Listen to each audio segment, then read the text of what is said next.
Good evening and welcome to tonight's meeting of the Southwestern City School District Board of Education. The Board of Education welcomes and values your comments in the time set aside during the first regular meeting of the month for public participation. So all concerns may be heard. Please observe these rules for public participation. Only 3 people may speak on the same topic. Each speaker may take up to 5 minutes to address the board, and each speaker may not reflect adversely on individuals. If a parent or community member has a complaint about an employee, it should be referred to the employee's supervisor. Those wishing to address the board on agenda items only may sign up at the podium prior to the start of the meeting. For tonight's meeting, there were no signups to address the board concerning non-agenda items. As a reminder, public participation is an opportunity for the community to address the board in a formal setting. However, it is not designed or intended to be interactive. While we greatly appreciate individuals engaging with us, we expect the administrative and building level staff to work cooperatively with the community to address items discussed. We also request that audience members be respectful of each participant and the process. We thank you for attending tonight's Board of Education meeting and for your support of our school system. Would you please join me in the pledge? I Pledge allegiance to the flag of the United States of America and to the republic for which it stands, one nation, under God, indivisible, with liberty and justice for all. Thank you.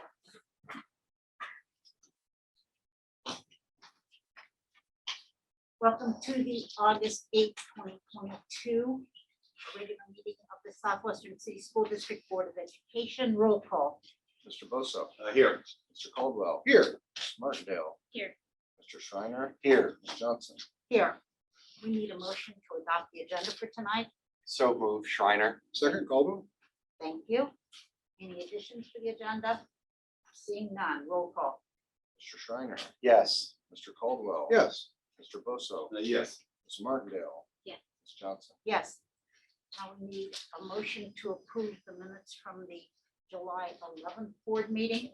So move. Thank you. Need a second? I'll second. Thank you, Mrs. Martindale. Are there any corrections to the agenda or to the minutes? Seeing none, roll call. Mr. Bosso. Yes. Ms. Martindale. Yes. Mr. Caldwell. Yes. Mr. Schreiner. Yes. Ms. Johnson. Yes. And we will begin tonight with a presentation about our new district website. Here we go.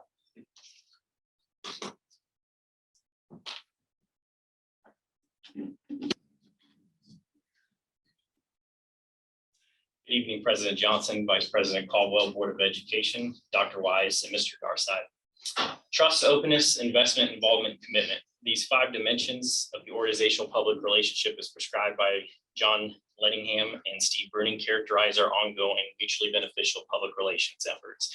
As an extension of those efforts, tonight I have the distinct privilege of presenting on our recent launch of new swcsd.us. As we began development of the new site, we did so with an eye on improving navigation and expanding upon the end user experience, so our families could find the information they needed to stay informed and plan their week at the Sunday dinner tables.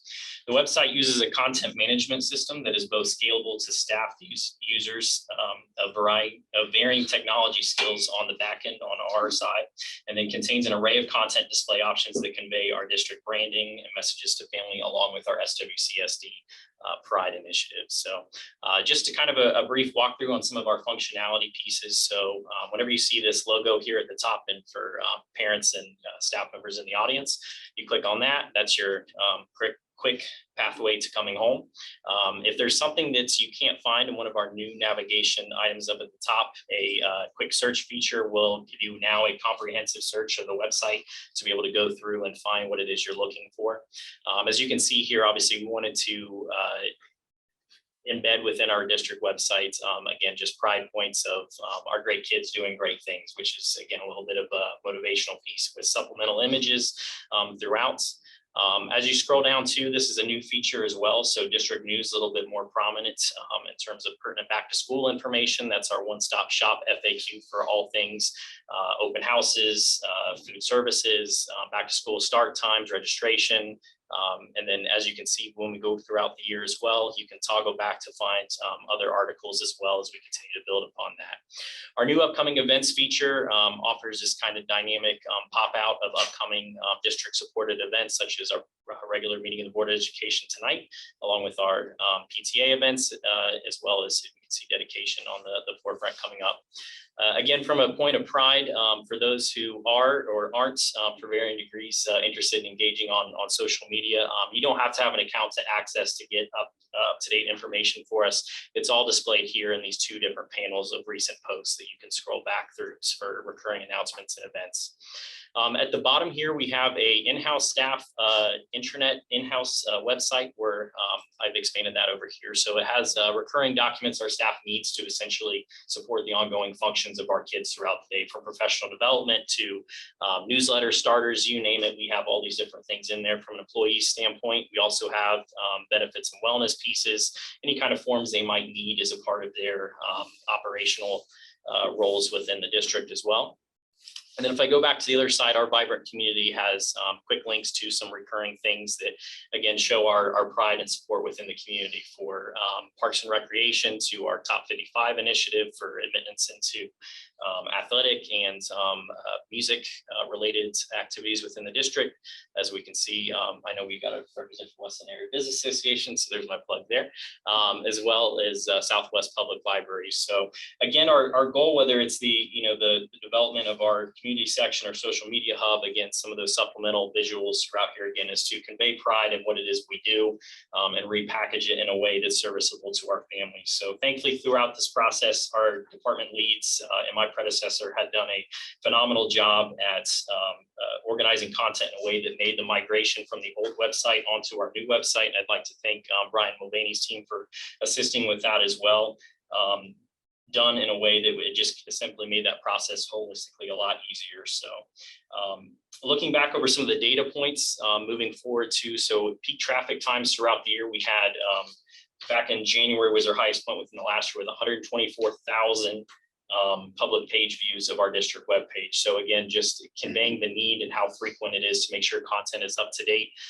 Very appreciative of Meredith Ackerman as well as the rest of my team for her efforts. And again, making sure content is up to date and is in a navigable spot with some of those dynamic menus and drop downs, again, that's serviceable to families. So with that being said, we're very proud of the end product, and we're hopeful that, again, it'll be a new tool in the toolbox for families as they plan their back to school 2022, 2023. Thank you.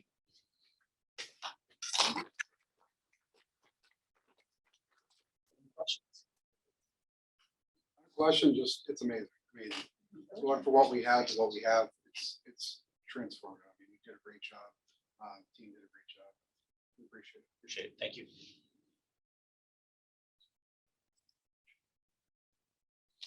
Thank you very much. Moving on now to public participation. I'm sorry, board reports. Are there board reports this evening? Seeing none, then we'll move to public participation relative to agenda items. Katie Stuckey. Me. All right. I don't have a lot written down tonight because I only just found out that any of this was being discussed, but I have been informed that one of the agenda items tonight is social emotional education, and I do have some things to say about that. I'm sorry, I'm not speaking into the thing. All right. First of all, we need to talk about what social emotional learning is. Social emotional learning teaches children emotional regulation skills, anti-drug programs, anti-bullying programs. Those are aspects of SEL. Mental health interventions, which are so important and crucial right now and which save lives, are an aspect of SEL. So please, before you decide you're against a buzzword, find out what it really does, what it really means to real people. The only other thing I wanted to say is that when I went to school, there was no SEL. There were no anti-bullying programs. Kids will pick on you, ignore them. That's what they told us. 20 years later, I'm still dealing with long-lasting effects of extreme bullying. I only wish my classmates had been taught to treat each other with kindness, to express their emotions in healthy ways, and to mediate conflict without alienating anyone. A few years later, I lost my footing again, and Southwestern City Schools caught me. During middle school, I was suffering from an undiagnosed depression, and my parents were going through a divorce. It was not fun. It was Southwestern City Schools teachers who caught me, who proved to me every day that they cared about all of me, not just math and books. It was the teacher that always had something positive to say, even on the worst days. It was the teacher that invited us for pizza and a viewing of Pay It Forward on a Friday night.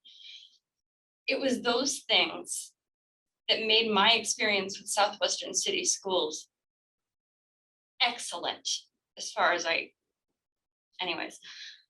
As an adult, I deal daily with ideas about myself that I developed because of bullying and depression, and it's hard. I often think that if that early trauma could have been prevented, and trust me, my mom did her best, how much more successful could I be today? If my classmates had been taught interpersonal skills and healthy management of emotions, heck, if I had been taught those things, maybe my experience wouldn't have been so difficult. I'm just here to speak for the little girl that I used to be. The 10-year-old hiding in the corner, hugging her favorite book because it's her only friend. I was powerless then. I'm not powerless now. And I will defend social emotional learning to my last breath. Please don't create another generation of trauma. This isn't about politics. It's about our kids, my kids, your kids, all of our kids. Isn't that more important than anything? This is about teaching the whole child. They say, be the person you needed when you were younger. When I was younger, I needed someone to speak up for social emotional learning. Thank you.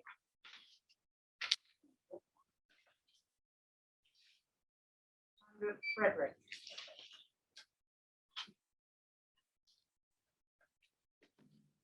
Gonna say I'm gonna be brief, but I never stay within 5 minutes, so let's just be surprised if that happens.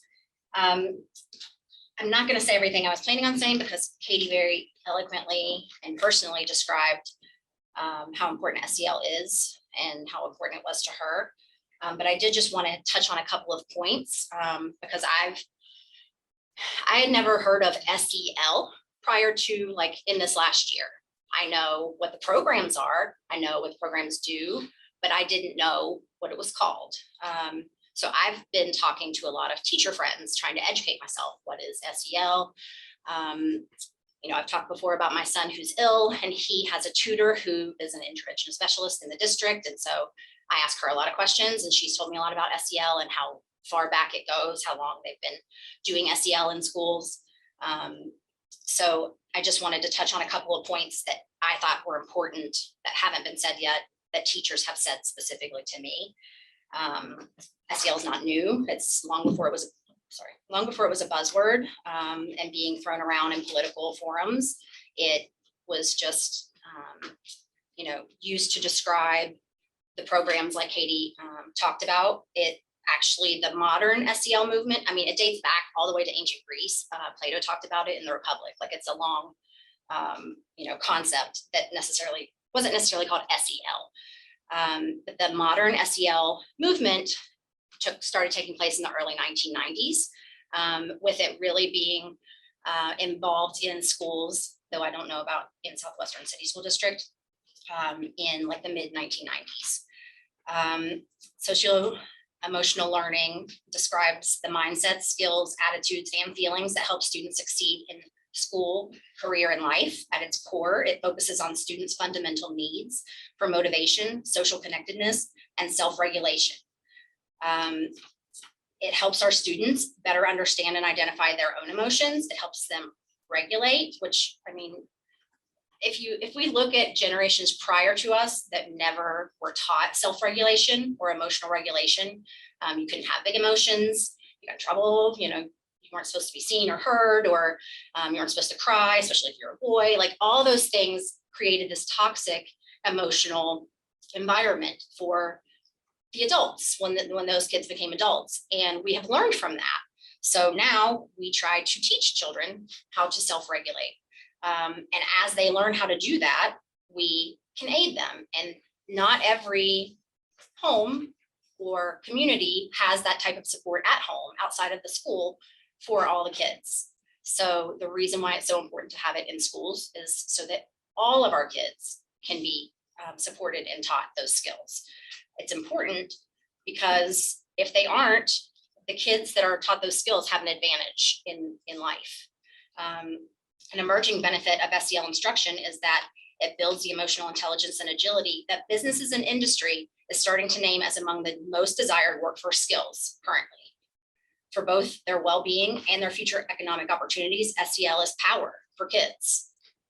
By equipping young people with what they need to navigate the social and emotional arenas, we help them reach their full potential. By embedding SEL into explicit instruction, practice, and curriculum, we can help our youth better navigate the difficult circumstances they'll face throughout their lives. That starts at school, that starts with bullying, that starts with making good decisions, that starts with regulating their emotions, starts with being empathetic, kindness, putting yourself in other kids' shoes who have different experiences than you. Those things are all important. You know, it's especially important right now. 1 minute left. Especially important right now in the midst of an unprecedented global pandemic and during a time when mass shootings are at an all-time high. And when Uvalde happened, what's the first thing every man, because it was only men on the stage when they talked about the shooting, said? Mental health, mental health, mental health. Well, if you think it's mental health and mental health is going to help it, then you need to keep SEL. Thank you. I need another 5 minutes. Moving now to Mr. Caldwell with the legislative liaison report. Thank you, President Johnson, and good evening, everybody. Try to be as brief as I can. A couple of big announcements that have come out this week, this last month, that I want to share as far as our legislative report. First, the Ohio Department of Education has announced a new website called the Future Forward Ohio website, and kind of ties really well into our last two speakers. The Ohio Department of Education created a dedicated webpage providing continuing information on pandemic relief funding. They named it Future Forward Ohio, which will provide school districts, schools, and public with information on Ohio's strategic priorities using the federal funds in response to the COVID-19 pandemic, with a focus on students who have experienced the greatest disruptions in learning. They have 3 core strategies. Those core strategies are overcoming obstacles to learning, like attendance, health, mental health, and internet access, accelerated learning, like after-school summer programming and tutoring, and preparing students for future success, really helping them understand the why that they're learning. And so that website is now live and available for anyone to use to how that money is broken down. One of the examples is we have a board action item later today talking about our partnership with the YMCA and other folks. When we're talking about ESSER funds, these are those kind of funds. There were also governor emergency funds, ESSER 2 funds, all of those funds broken down on that website. So if you're interested, go check out the Future Forward Ohio website. Number 2 is the School Safety Grant Program. Governor DeWine announced an expedited list of school districts and schools that receive funding through the second round of the K-12 School Safety Grant Program. The funding will help districts improve school safety measures in their buildings, with each building able to receive up to $100,000. The K-12 School Grant Program recently received $100 million from House Bill 687, the Capital Appropriations Bill. The total amount allocated from Governor DeWine's expedited list approximately $47 million, and was awarded to schools that had applied last year but didn't receive funding because there was insufficient state funds available. So now the program has $53 million remaining to award, and the Ohio Facilities Construction Commission recently announced the guidelines for applying for that program. So those are the two big ones. And then three quick pieces of legislation that were recently introduced. House Bill 705, introduced by Representative Valerie Miller and Representative Joseph Miller, to authorize the Ohio High School Athletic Association to be the sole authority to establish rules of play and athlete eligibility regulation for interscholastic activities for grades 7 through 12 amongst its member schools. Number two is the House Bill 711, introduced by Representative Sabecki from Toledo, to require the Ohio Tax Commissioner to disclose to an employee upon request any withheld state taxes, which kind of seems like common sense to me, but apparently we need a bill for that. And Senate Bill 356, introduced by Senator Brenner, to increase the eligibility age from 6 to 9 regarding the education of children experiencing developmental delays and state operating funding for districts and schools engaging such children. Having presented these items, just sums up our report. Thank you. Moving now to student and staff achievement, Mrs. Martindale. So I have three things to discuss for congratulating our students. Southwestern Career Academy Culinary Arts seniors Natalie Fall and Andreas Garcia Trujillo recently put their talents to test as they competed amongst peers for the title of the tastiest burger in Columbus during the Capital City Burger Battle at the Ohio State Fair. So congratulations to these young chefs who took home second place. We're also congratulating Grove City High School cadet Isaac Carter, who took 5th place nationally at the recent Outstanding JROTC contest. And in July, Central Crossing High School students Cordy Watkins, Shay Little, Jocelyn Shoopman, Alexia Christensen attended the OASL Summer Leadership Workshop at Capital University. Through the camp experience, they connected with other peers throughout the state of Ohio, and these students will be bringing back skills and knowledge to Central Crossing that will make a lasting impact on our students. That wraps up these two reports. Thank you, Mrs. Madam Martindale. President, Yes. I can only wonder what burger could have been better. Right? If you've had that burger at our career academy, I wonder. Okay. Moving now to items for action, fiscal and operational management, Mr. Bosso.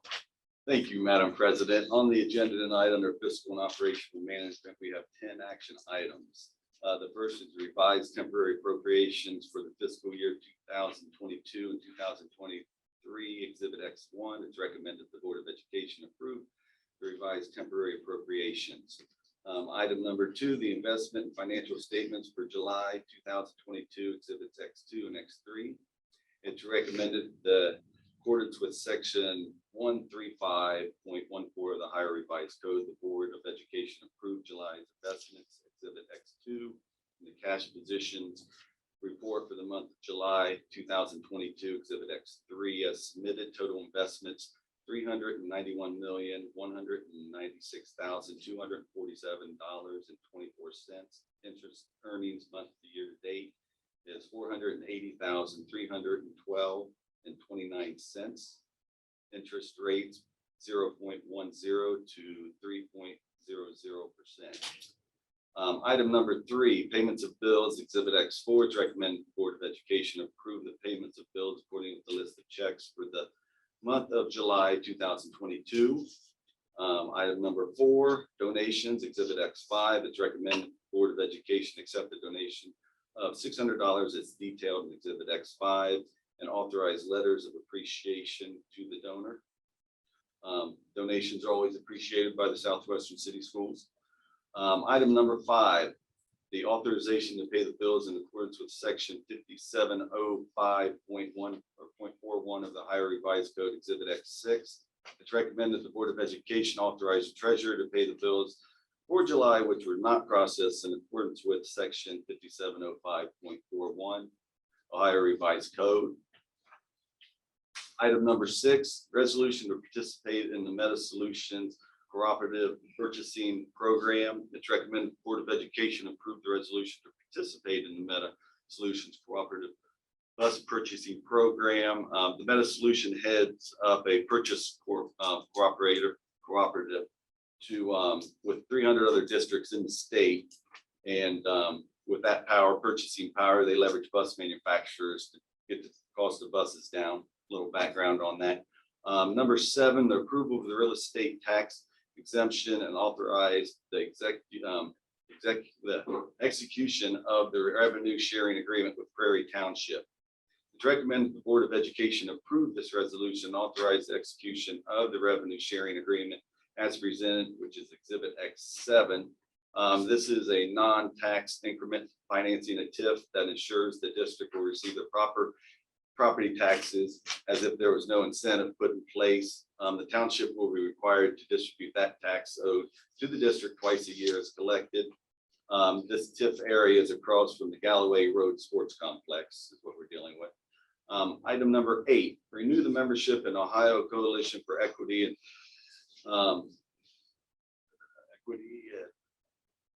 adequacy of school funding and voucher program litigation. It's recommended the Board of Education renew the membership of the Ohio Coalition of Equity and adequacy of school funding program and the voucher program litigation for the 2022-2023 school year.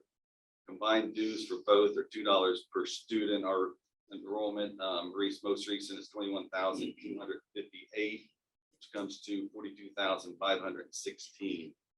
We've been involved with the Ohio Coalition of Equity and adequacy for the school funding since the early 1990s. Item number 9, the approval of the facilities use agreement with the YMCA of Central Ohio. It's recommended that the Board of Education approve the facilities use agreement with the YMCA to use the Brook Park School for the 2022-2023 school year to purpose of Head Start program and the PALS daytime suspension program. They were originally using the Urban Crest Von Harrison building. It's not available this year. They came to us to see if we could use the Brook Park Middle School. The agreement provides a space to the YMCA. In return, the YMCA will pay the district $48,000 for the use of the building. Item number 10, the approval of the bus stops for the 2022-2023 school year.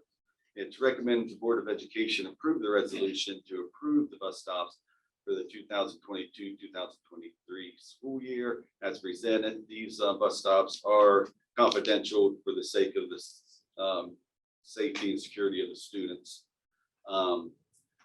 After reviewing these items, Madam President, I move them all for passes except item 8. And with that voting, in that item, I will be voting no, and that's a voucher program for the litigation. A little background as far as We need a what. second before you discuss. Oh, okay, sorry. Okay, we need a second for the motion to approve. Just to be clear, the motion is to move all of them, right? Yes, Yeah, okay, second. okay, now, Mr. Bosa. Thank you, Madam President. As far as the item number, the litigation voucher program, it's been about a year since I addressed this board as a parent about why kids are leaving our Southwestern City School District. I think we had like 20 kids leaving using vouchers.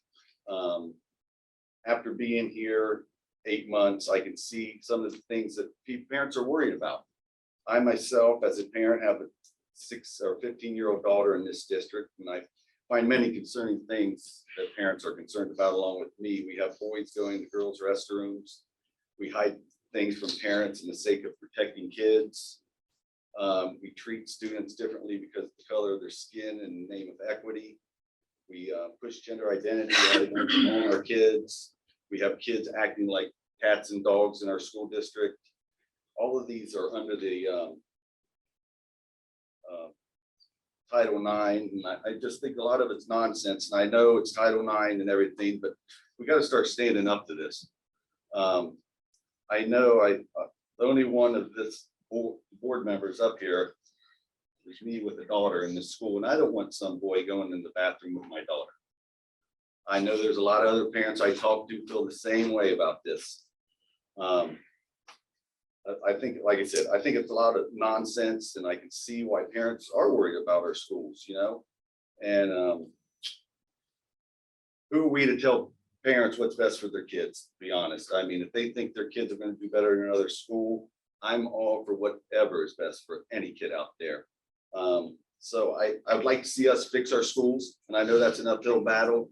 Get rid of some of this, like parents are leaving our school district, but I think it's a battle worth having. So that's one of the reasons I'm not going to be voting for that. Thank you, Madam President. Thank you. Other comments? Yeah, I guess I'll address that. I mean, I'm very aware of this lawsuit, and I don't think it necessarily goes to anything that Mr. Bosa just said. The purpose of this lawsuit is to make sure that public dollars in our community go to public schools. And I have no problem with an individual parent making a decision to send their child to a private school or a parochial school if that's what they decide, or even homeschool if that's a choice they want.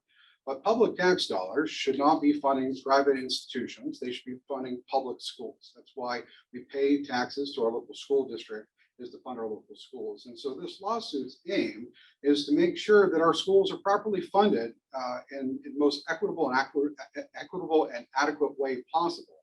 And for well longer than I've been paying attention to education policy, Ohio has had an unconstitutional school funding formula that has really not addressed the root problem that we have in our communities, which is that people don't feel like they need to necessarily pay as much property taxes as they do to fund our schools. But the entire state has that problem. And so when you look at this lawsuit, it's really about making sure that school districts are treated fairly and that people are getting the adequate funding that they need, especially for districts like ours that have a very diverse population.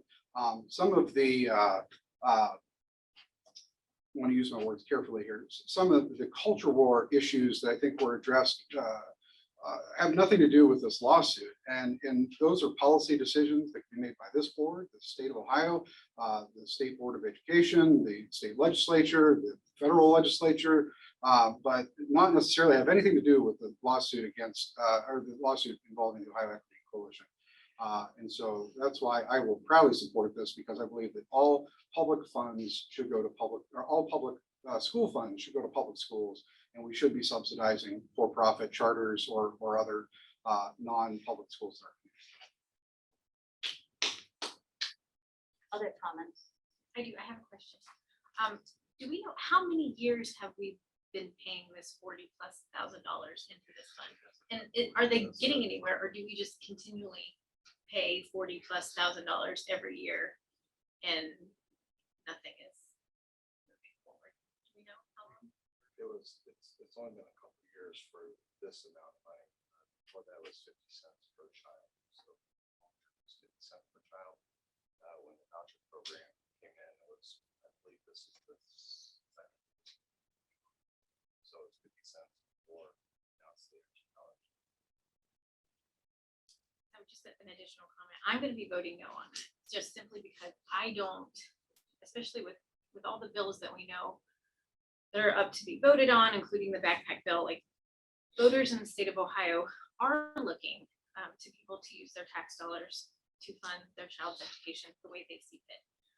So to me, it seems as though the district is continually throwing money into a black hole. I can imagine that $42,516 could go much further if we put it towards actually helping our students. Paying for a lawsuit, it's not going anywhere. So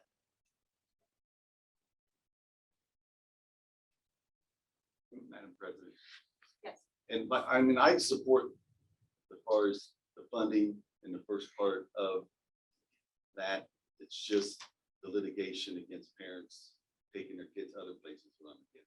I'm all for having attorneys get the money we need in every school district. So I just don't want that to get confused.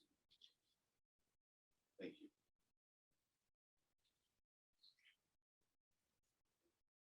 Further, roll call. Mr. Bosso, Yes to everything but the one item. Thank you. Mr. Caldwell, Yes. Ms. Martindale, yes to everything except for agenda item 8. Mr. Schreiner, Yes. Ms. Johnson. Yes.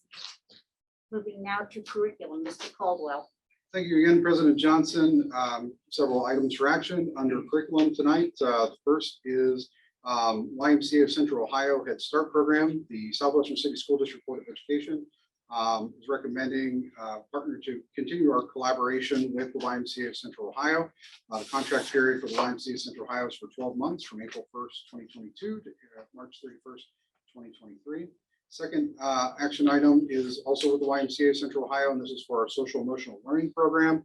The Southwestern City School District Board of Education is recommending continue our collaboration with the YMCA of Central Ohio for social and emotional learning skills at all district elementary and intermediate schools. This contract period with the YMCA of Central Ohio is from August 8th, 2022 through the last day of school for the 2023-2024 school year. A little bit of background on that, just to clarify, the SEL partnership with YMCA began as a pilot about 5 years ago at one elementary school. The YMCA provides a staff member during the day to assist particularly at unstructured times such as recess or lunch, where most conflict occurs to help with some of that conflict resolution. That individual school saw a drastic improvement in student behavior because of SEL, and because an adult was able to assist with conflict resolution and support during these times.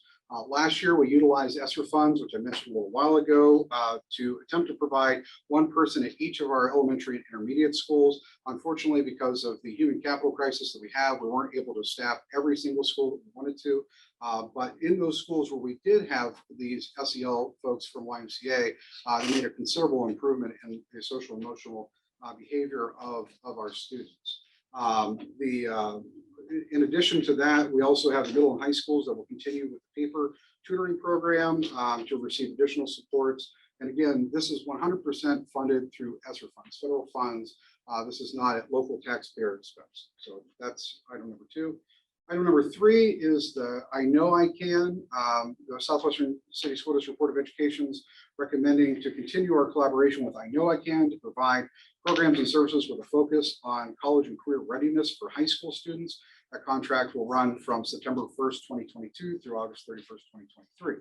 The next item for action is directions for youth and families. Southwestern City School District Board of Education is recommending to collaborate with Directions for Youth and Families to provide consultant services from August 25th, 2022 to June 3rd, 2023. Number 5, communities and schools of Ohio. The Southwestern District Board of Education is recommending to continue our collaboration with schools, communities and schools of Ohio to identify, secure, and connect students, schools, and students with the needed resources, services, and supports that address non-academic barriers that negatively impact student progression and academic success. I've seen them present to this group before, and they talk about addressing hunger issues or homelessness or other things that students are experiencing outside of the classroom. Number 6 is to continue our partnership with the Jefferson County Education Service Center for participation in the Virtual Learning Academy, an internet-based education delivery system designed for grades 9 through 12, which provides an alternative education option for credit deficiencies, credit enhancement, alternative programs, and home instructed students according to, as determined by the superintendent or designee. And yeah, that's the last time on that, John. So having reviewed these items, I recommend them all for passage. We have a motion. We need a second. Second, Shriner. Are there any questions or comments? Seeing none, roll call. Mr. Caldwell. Yes. Mr. Shriner. Yes. Mr. Bosso. Yes, to all but number 2. Ms. Martindale. Ms. Johnson. Yes. Moving now to Mr. Bosso for facilities development. Thank you, Madam President. Under facility development, we have just one item on the agenda, the resolution to award the contract for the HVA improvement project at the Hayes Intermediate School. Bids for this project were publicly posted on August 1st, and the lowest bid, reasonable bid, I should say, responsible bid, I apologize for, came in from the General Temperature Control in the amount of $2,688,000 to repair and improve the HVAC system at the Hayes Intermediate School. We're also recommending a contingency amount of $270,000 to be available for unforeseen items or owner requested changes during the construction of the projects. These contingency funds will be available solely on the discretion of the school district. After reviewing this item, Madam President, I move it for passage. Thank you. We need a second. Thank you, Mr. Caldwell. Any questions or comments? Seeing none, roll call. Mr. Bosso, Yes. Mr. Caldwell, Yes. Ms. Martindale, Yes. Mr. Shriner, Yes. Ms. Johnson. Yes. And moving now to Mr. Shriner for personnel. Thank you, President Johnson. On the board agenda this evening are 7 personnel items involving 215 persons. This includes 21 certificated and administrative resignations, 3 administrative contracts, 5 certificated changes in employment status, 96 certificated employments, 14 classified resignations, 19 classified changes in employment status, and 57 classified employments. After reviewing these action items, I move them now for passage. Thank you. We need a second. Second that. Mr. Bosso, any comments or questions? Seeing none, roll call. Mr. Shriner, Yes. Mr. Bosso, Yes. Mr. Caldwell, Yes. Ms. Martindale. Yes. Ms. Johnson. Yes. We have no public participation relative to non-agenda items. So next are items for discussion from the board. Seeing none, I will entertain a motion to adjourn. So moved. Thank you. We need a second. Second that. Roll call. Mr. Caldwell, Yes. Mr. Bosso, Yes. Ms. Martindale. Yes. Mr. Shriner, Yes. Ms. Johnson. Yes. Thank you all for attending this evening. Drive safely.